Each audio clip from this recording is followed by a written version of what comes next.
Jóvenes, el día de hoy vamos a ver acerca de anatomía y fisiología del sistema endocrino. ¿Sí? Entonces, para entender este sistema, lo que tenemos que entender es cómo funcionan las glándulas de tipo endocrino, las cuales elaboran sustancias llamadas hormonas. Entonces, tenemos que entender dos conceptos básicos. Primero, ¿qué es un órgano endocrino? Recordemos que habían órganos exocrinos y endocrinos. ¿Sí? Y el endocrino es aquel que segrega una sustancia, ¿sí? Un compuesto químico denominado hormona, y lo hace dentro de los vasos sanguíneos. También la hormona corresponde entonces a este producto celular que actúa sobre una célula diana o célula blanco, produciendo un efecto biológico, o sea, un cambio.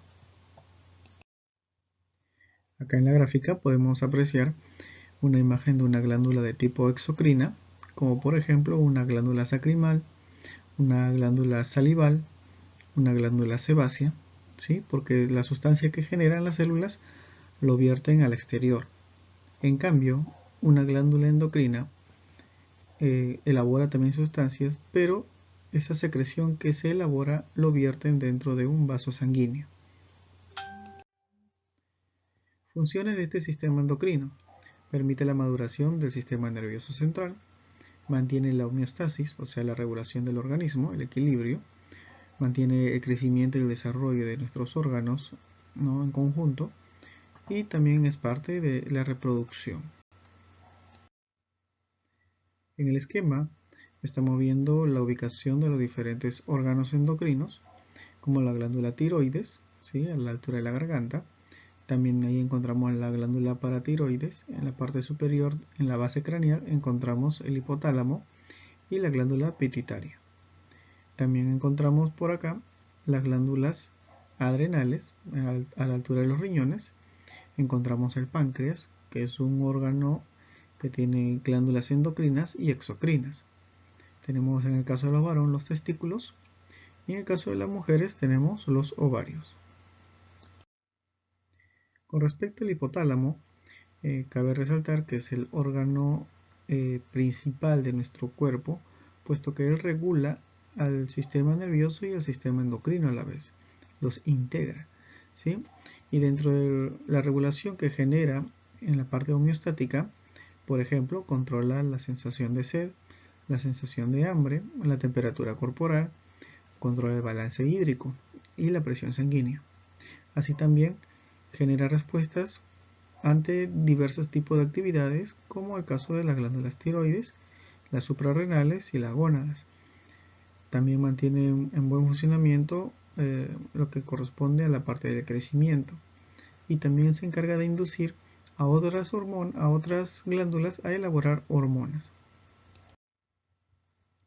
Dentro de las hormonas hipotalámicas, ¿sí? Encontramos la hormona liberadora de corticotropina, tenemos la hormona liberadora de hormonas del crecimiento, tenemos hormona liberadora de gonadotropina, hormona liberadora de tirotropinas y factores liberadoras de prolactina. Cada una de ellas tiene una función especial. Por ejemplo, las gonadotropinas actúan directamente sobre las gónadas para que éstas maduren. La prolactina y la tirotropina trabajarán en función al crecimiento y el desarrollo de la persona. Tenemos también la glándula hipófisis, que se encuentra muy cerca en la base prácticamente del hipotálamo. Dentro de las hormonas que elabora esta glándula, sobre todo en su lóbulo anterior, tenemos la hormona del crecimiento denominada somatotropina. ¿Sí? El término soma del cuerpo, tropina viene de crecimiento. ¿Y qué es lo que va a hacer? Estimula el crecimiento del hueso. La prolactina se encarga de la estimulación de la producción de leche. La hormona estimuladora tiroides también permite el crecimiento y va a estimular en este caso a la misma glándula tiroides. La hormona adrenocorticotrófica estimula la corteza suprarrenal, que se ubica a la altura de los riñones. La hormona folículo estimulante actúa directamente sobre el ovario a nivel de los óvulos para su maduración y en el caso de los varones para la espermatogénesis. La hormona luteinizante va a estimular la ovulación en el caso de las mujeres y la formación del cuerpo lúteo. En la hipófisis posterior hay dos hormonas que se van a elaborar, que va a ser la oxitocina y la hormona antidiurética. La oxitocina se encarga de estimular las contracciones uterinas y la salida de la leche, y la hormona antidiurética o vasopresina controla el agua o la excreción del agua. Tenemos también las glándulas tiroides, que te indicaba que se ubicaba cerca en la garganta, ¿sí? Entonces están situadas en la parte anterior del cuello, delante del cartílago cricoides. Consta de dos lóbulos unidos por un istmo, ¿sí? Acá podemos apreciar la unión de estas estructuras. En el nacimiento pesan entre 1 a 3 gramos, mientras que en la etapa adulta entre 15 a 20 gramos. Su función de esta glándula tiroides es sintetizar, ¿no? En este caso al elemento yodo y concentrarlo en forma de yoduro. Y posteriormente también va a estimular a las hormonas del crecimiento, ¿no? Sobre todo del tipo óseo. Dentro de las funciones generales que va a tener esta glándula, tenemos el mantenimiento de la temperatura corporal, regula el consumo de oxígeno, mantenimiento del peso corporal, permite un buen funcionamiento de las contracciones del corazón, genera también una síntesis proteica, permite el buen metabolismo del colesterol y triglicéridos, genera el crecimiento somático, o sea, crecimiento corporal, permite la diferenciación y maduración de nuestro sistema nervioso central y regula el metabolismo de calcio, ¿no? Sobre todo este metabolismo, porque el calcio, recuerden ustedes, que es el formador de los huesos. Entonces, cuando hay un problema a nivel de tiroides, no se va a metabolizar bien el calcio y por lo tanto las personas pueden sufrir de una osteosporosis. Y de la misma forma, al no metabolizar bien el colesterol y triglicérido, la persona con estas deficiencias en las tiroides van a poder ser de repente obesas. En el caso de la paratiroides, que está muy cerca a la glándula tiroides, está formado por 4 grupos celulares, ¿no? Secreta en este caso la parathormona, ¿sí? El cual se encarga de aumentar los niveles de calcio en la sangre y lo va a degradar también a nivel de hígado y riñón. Dentro de las funciones, favorece la reabsorción de calcio a nivel de túbulos renales, quiere decir que recupera el calcio antes de que sea expulsado en la orina. Favorece la reabsorción de calcio en el hueso. Eleva el calcio plasmático, o sea, el calcio que está en plasma sanguíneo, ¿no? La hipocalcemia estimula la secreción, en este caso de la parathormona. Quiere decir que cuando hay disminución de calcio en el torrente sanguíneo, el organismo al momento comienza a elaborar esta hormona, ¿no? Para poder regular y nivelar los niveles de calcio, en este caso dentro de nuestro organismo. Aquí en el esquema, por ejemplo, tenemos la ubicación de las glándulas, tanto tiroides como paratiroides. Entonces, cuando hay una inhibición de la liberación de calcio del hueso, entra a tallar ¿quién? La glándula parathormona o paratiroidea, ¿sí? Entonces, ¿y qué hace? Va a liberar o estimular la liberación de calcio a nivel de huesos. Las glándulas suprarrenales, otro grupo de glándulas, se ubican por encima de los riñones, ¿sí? Dentro de sus componentes u hormonas que va a elaborar está la adrenalina y la noradrenalina. Entonces, a nivel de la corteza tenemos la aldosterona, otra hormona, el cual a nivel de túbulos renales aumenta la reabsorción del sodio, inhibe el nivel de sodio excretado en orina y mantiene el volumen y la presión sanguínea. Así también estimula la absorción de sodio y secreción de potasio en el tubo distal y colector del riñón, o sea, en los tubos colectores. ¿Se acuerdan cuando mencionábamos a los nefrones y mencionábamos todas las estructuras que tenía en este caso la parte interna del riñón? Entonces aquí entra a tallar la aldosterona para que exista esa reabsorción. A nivel de la siguiente hormona, la glucocorticoides, ¿no? Hay dos divisiones, el cortisol y la corticosterona. El cortisol controla en este caso el metabolismo de todas las grasas, proteínas y carbohidratos del organismo. Y la corticosterona, junto con el cortisol, suprimen las diversas reacciones inflamatorias del cuerpo. Por lo tanto, ayuda a nuestro sistema inmunológico. A nivel de médula, tenemos la adrenalina y la noradrenalina. La adrenalina o epinefrina se encarga de aumentar la frecuencia y la fuerza de las contracciones del corazón. También facilita el flujo de la sangre a los músculos y al cerebro. Causa relajación del músculo liso y ayuda a convertir el glicógeno en glucosa en el hígado. La noradrenalina, en cambio, tiene un poco de efecto en el músculo liso y tiene efectos vasoconstrictores fuertes. Ambos se podría decir que son de tipo antagónicos, puesto que uno trabaja en estrés, como el caso de la adrenalina, mientras que en reposo trabajará la noradrenalina.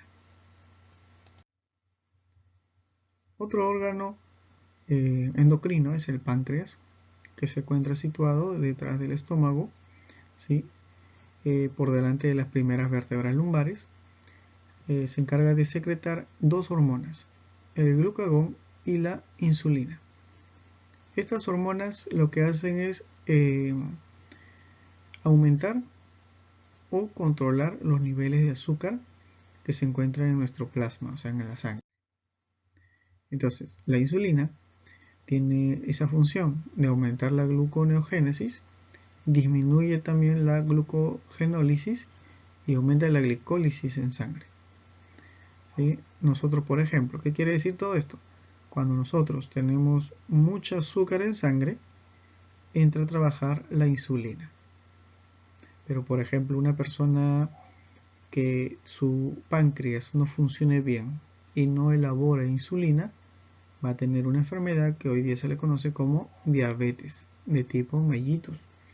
¿Sí? Entonces en la diabetes mellitus puede haber un tipo 1, un tipo 2 o incluso un tipo 3, pero va a depender de ciertos factores. El glucagón es la siguiente hormona, se encarga de aumentar la glucogenólisis, disminuye la formación de glucógeno y disminuye la glicólisis. Entonces, ¿qué es lo que hace el glucagón? Hace lo contrario de la insulina. Si la insulina disminuye el azúcar, el glucagón lo va a aumentar, ¿sí? Pero lo va a hacer cuando el organismo tenga deficiencias de azúcar. Entonces él va a sacar sustancias del hígado para convertirlas posteriormente en azúcares para que sirva de energía en nuestro organismo. Recuerden que el azúcar o glucosa es el combustible de las células. Entonces aquí en la imagen dice, el glucagón tiene efectos opuestos a la de la insulina, como habíamos mencionado. ¿Sí? Entonces lo que hace el glucagón es retirar el glucógeno para convertirlo en glucosa cuando haga falta. Y la insulina, al contrario, ¿no? Agarra la glucosa y la almacena en el hígado en forma de glucógeno. Y cuando también va a haber casos en que el glucagón actúa sobre tejidos adiposos y lo que va a hacer es generar ácidos grasos. Las gónadas corresponden entonces a otro grupo de órganos endocrinos, en este caso a órganos de tipo reproductor. Tenemos entonces dos gónadas, ¿sí? Se encarga de la producción de los gametos y hormonas sexuales. En el primero tenemos aquí la imagen, en este caso de un testículo, y en el segundo tenemos el caso de un ovario. El testículo ya sabemos que va a elaborar una célula denominada espermatozoide y el ovario va a elaborar a los óvulos. Ahora, las hormonas son diferentes para ambos. El testículo trabajará con una hormona denominada testosterona y el ovario con dos hormonas, ¿sí? la progesterona y los estrógenos.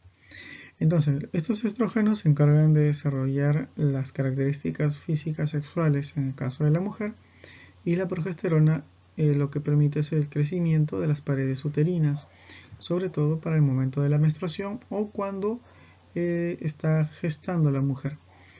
La glándula testosterona que está en los testículos se encarga de la espermatogénesis, o sea, la formación de espermatozoides, y también brinda las características sexuales físicas del varón. La epífisis o glándula pineal es pequeña y está ubicada también cerca del centro del cerebro. Contiene células sensibles a la luz y secreta la melatonina. En la actualidad no se conoce mucho acerca de las funciones de esta glándula pineal, ¿sí? Pero dentro de lo más importante es la secreción de esta sustancia, ¿no? La melatonina. Dentro de las alteraciones y enfermedades más frecuentes a nivel de sistema endocrino, tenemos el caso de la diabetes, ¿sí? Y esto se da porque el páncreas no funciona adecuadamente. Entonces se desarrolla a nivel pancreático, hay poca elaboración de insulina y entonces eso hace que el azúcar en sangre aumente y por lo tanto va a generar alteraciones, como el caso del exceso de orina, sensación de sed, de apetito, voz seca, heridas que no van a poder cicatrizar, ¿sí? Y dentro de este grupo de heridas tenemos el pie diabético, que puede incluso llegar a gangrenarse. En el caso de las tiroides, cuando no hay una buena absorción de yodo y no está trabajando bien, entonces se genera lo que nosotros llamamos el bocio, ¿sí? Entonces en el cuello comienza a aumentar de tamaño y comienza lógicamente a comprimir a la tráquea que está dentro de él. Tenemos también alteraciones como el hipertiroidismo, que es el aumento de hormonas tiroideas en sangre, y el hipotiroidismo, que vendría a ser la disminución de estas hormonas. Y ambos generan pues síntomas diferentes. El hipertiroidismo genera nerviosismos, insomnios, adelgazamientos. En cambio, el hipotiroidismo genera ralentización de nuestro metabolismo. También hace que la persona pueda aumentar de peso rápidamente y genera somnolencias. Tenemos también otra que es el hirsutismo, ¿sí? El cual se genera por la aparición de pelos, ¿sí? De repente en personas en las cuales no debería tenerla, como el caso de algunas mujeres, comienzan a tener pelos, por ejemplo, en el rostro, ¿sí? Y eso es porque aumenta pues la elaboración de hormonas andrógenas. Tenemos el síndrome de Cushing, que se encarga de producción de cortisol. Su característica es porque la persona presenta obesidad y una alta presión arterial o hipertensión arterial. También retardo en el crecimiento en el caso de los niños.